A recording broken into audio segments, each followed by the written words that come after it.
Zee TV ప్రేక్షకులకి నమస్కారం. మన హిందూ సాంప్రదాయాలలో ప్రతి ఒక్క పండుగకి ఒక్కో విశిష్టత ఉంటుంది. లయకారకుడైన ఆ పరమేశ్వరుడికి ఈ కార్తీక మాసం అంటే ఎంతో ప్రీతికరం. ఈ 30 రోజులు చేసే నదీ స్నానాలు, జపాలు, పూజలు, ఉపవాసాలు, దాన ధర్మాలు ఇలా చెప్పుకుంటూ పోతే ఎన్నో ఉన్నాయి. ఇందులో ఏ ఒక్కటి ఆచరించినా ఆ పరమశివుడి యొక్క సంపూర్ణ అనుగ్రహం ప్రతి ఒక్కరిపై తప్పక ఉంటుంది. కార్తీక మాసంలో ప్రతినిత్యం ఆచరించవలసిన విధులు. ఈ 13వ రోజు త్రయోదశి. ఈరోజు సాలగ్రామ దానం చేయదగిన రోజు. రాత్రి భోజనం ఉసిరి తినరాదు. ఈరోజు దక్షిణ తాంబూలాదులతో పరిమళ పుష్పాలను దానంగా ఇవ్వాలి. ఈ కార్తీక మాసంలో కార్తీక పురాణాన్ని పఠించినా విన్నా ఎన్నో శుభ ఫలితాలు కలుగుతాయి. అందుకని మనము ఆ కథను విని తరిద్దాం.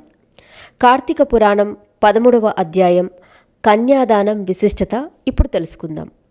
వశిష్ఠుడు, ఓ జనక మహారాజా, ఈ కార్తీక మాసం గొప్పదనం ఎంత చెప్పినా ఇంకా చెప్పవలసింది ఎంతో కలిగి ఉంటుంది. ఈ నెలలో చేసే ప్రతి మంచి పనికి అత్యంతమైన అనంతమైన ఫలితం లభిస్తుందని చెప్పాను కదా. ఈ మాసంలో అతి ముఖ్యంగా చేయవలసినది నదీ స్నానం, అలాగే దీపారాధన, సమారాధన. ఇవన్నీ పుణ్యాన్ని ప్రసాదించే కారణాలు.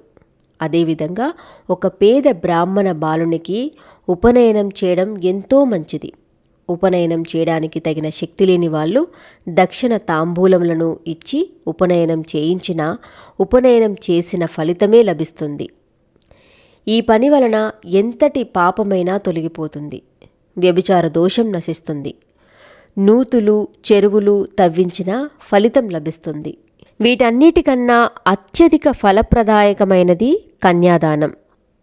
ఈ దానం వలన తాను, తన పూర్వీకులు అందరూ తరిస్తారు. ఈ విషయాన్ని తెలియజేసే ఒక ఇతిహాసం చెబుతాను విను. పూర్వం వంగదేశంలో శూరుడు అనే రాజు ఉండేవాడు. అతడి భార్య లేడి కన్నుల వంటి అందమైన కన్నులు గలది.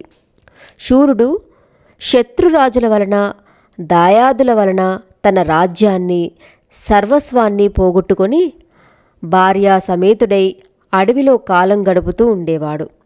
ఆ దంపతులు కందమూలాలు భుజిస్తూ జీవనయాత్ర సాగిస్తున్నారు. కొంతకాలానికి వాళ్ళకి ఒక ఆడపిల్ల పుట్టింది. తల్లిదండ్రుల లాలనలో పెరుగుతూ రూపగుణ లావణ్యాలతో యవ్వనవతి అయ్యింది.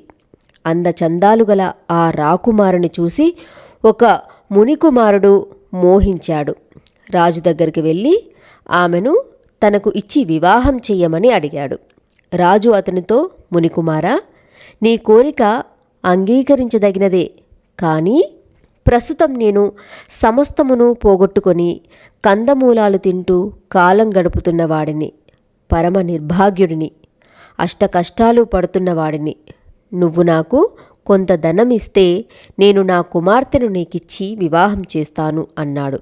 అప్పుడు ఆ ముని కుమారుడు కుబేరుని గురించి తపస్సు చేసి కుబేరుని అనుగ్రహాన్ని సంపాదించి సమస్త సిరి సంపదలను పొంది ఆ సిరి సంపదలను మహారాజుకి ఇచ్చి రాజకుమార్తెను వివాహం చేసుకున్నాడు. పెళ్లి కుమార్తెను తీసుకొని మునికుమారుడు వెళ్ళిపోయాడు.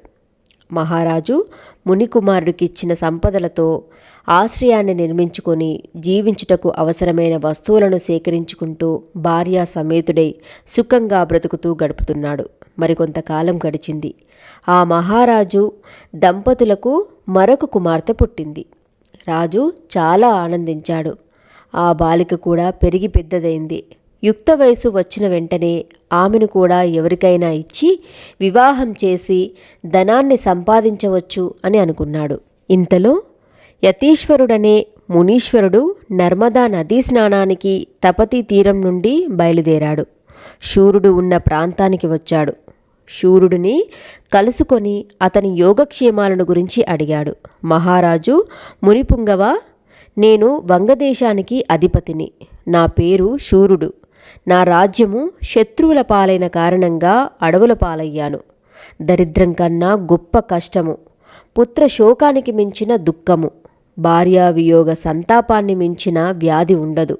నాకు 2 కుమార్తెలు, ఒక కుమార్తెను కొంత ధనం తీసుకొని ఒక ముని కుమారునికిచ్చి వివాహం చేసి కాస్తలో కాస్త సుఖపడుతున్నాను. చిన్న కుమార్తెను కూడా ఎవరైనా ధనమిచ్చిన వానికి ఇచ్చి వివాహం చేయాలనుకుంటున్నాను అని చెప్పాడు.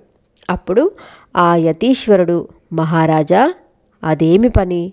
కన్యను అమ్మడం మహాపాతకము. ఆ ధనంతో చేసే దైవ కార్యాలు, పితృకార్యాలు నిరుపయోగములు. నీకు నరకమే సంప్రాప్తిస్తుంది, పుత్ర సంతానం కలగదు. దేనికైనా పశ్చాత్తాపమంటూ ఉంది, కానీ కన్యా విక్రయము చేసిన వాడికి పశ్చాత్తాపమే లేదు. నా మాట విను. ఈ కార్తీక మాసంలో కన్యాదానం చెయ్యి. గంగా స్నాన ఫలితాన్ని, అశ్వమేధయాగ ఫలాన్ని పొంది తరిస్తావు. పెద్ద కుమార్తెకు కన్యాశుల్కం తీసుకున్న దోషము నశిస్తుంది అంటూ హితోపదేశం చేశాడు. మహానుభావ, అదేమి మాటలు? పాప ఫలితములుగా నరకయాతనలు ఎప్పుడు కలుగుతాయో కలగవో గాని దారిద్ర్యంతో పడే జీవనయాతనలు దాటి బయటపడడమే ముఖ్యం. తిండి తిప్పలు లేక జీవన సౌఖ్యాలకు దూరమైపోయి చిక్కి శల్యమై బ్రతకడం, ముక్కు మూసుకొని తపస్సు చేసి మోక్షం కోసం అర్రులు వాచడం ఎంత అవివేకమో తెలుసా? మీరు ఏమైనా అనండి, ఎన్నైనా చెప్పండి, నేను నా కుమార్తెను ధనమిచ్చిన వరునికే ఇచ్చి వివాహం చేస్తాను అన్నాడు రాజు. మహారాజు ఆలోచన చూసి యతీశ్వరుడు ఆశ్చర్యపోయి తన దారిన తాను వెళ్ళిపోయాడు. కొంతకాలానికి రాజు శరీరాన్ని వదిలిపెట్టాడు. అతడు నరకానికి వెళ్ళాడు. అక్కడ అనేక విధాలైన చిత్రహింసలను అనుభవిస్తున్నాడు. శూరుని పూర్వీకుడైన ధర్మనిరతుడైన శృతకీర్తిని శూరుడు చేసిన పాప ఫలితంగా స్వర్గం నుండి నరకానికి తీసుకుపోయారు. శృతకీర్తి, నేను ఏ విధమైన అధర్మాలను చేయలేదు. వ్రత క్రతు దీక్షలతో దాన ధర్మాలతో బ్రతికంతా గడిపినందువలన నాకు స్వర్గలోకవాసం లభించింది. ఇప్పుడు ఉన్నట్టుండి ఎందుకు నాకు నరకయాతనలు పెడుతున్నారు? దానికి కారణమేమిటి అని యమధర్మరాజునే ప్రశ్నించాడు. యమధర్మరాజు, ఓ శృతకీర్తి, నువ్వు పరమ పవిత్రమైన వాడివే, కానీ నీ వంశంలో శూరుడు అనే రాజు రాజ్యభ్రష్టుడై భయంకరమైన కఠినమైన దారిద్ర్యాన్ని అనుభవిస్తూ డబ్బుకు కక్కుర్తిపడి తన కుమార్తెను మునికుమారునికి అమ్మాడు. అతడు చేసిన ఆ దోషం వలన నీకు ఈ దుస్థితి కలిగింది అని చెప్పాడు. ఈ బాధ నుండి తప్పించుకునే ఉపాయం ఏదీ లేదా అని అడిగాడు శృతకీర్తి. ఓ రాజా, శూరుని భార్యాపుత్రికలు నర్మదా నదీ తీరంలో పర్ణకుటీరంలో నివసిస్తున్నారు.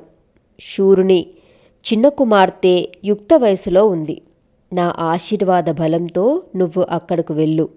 కార్తీక మాసంలో అలంకారపూర్వకంగా కన్యాదానం చేయించు.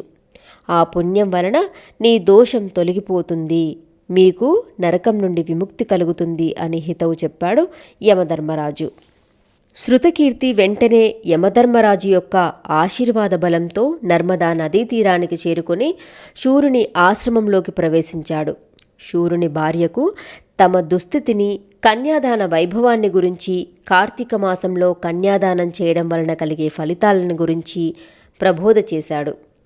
అప్పుడు అందరూ కలిసి శూరుని రెండవ కుమార్తెను విజ్ఞాని, మంచి అందం, ఆకారం కలిగిన యువకునికి ఇచ్చి కార్తీక మాసంలో వివాహం చేశారు. అందరూ తరించిపోయారు.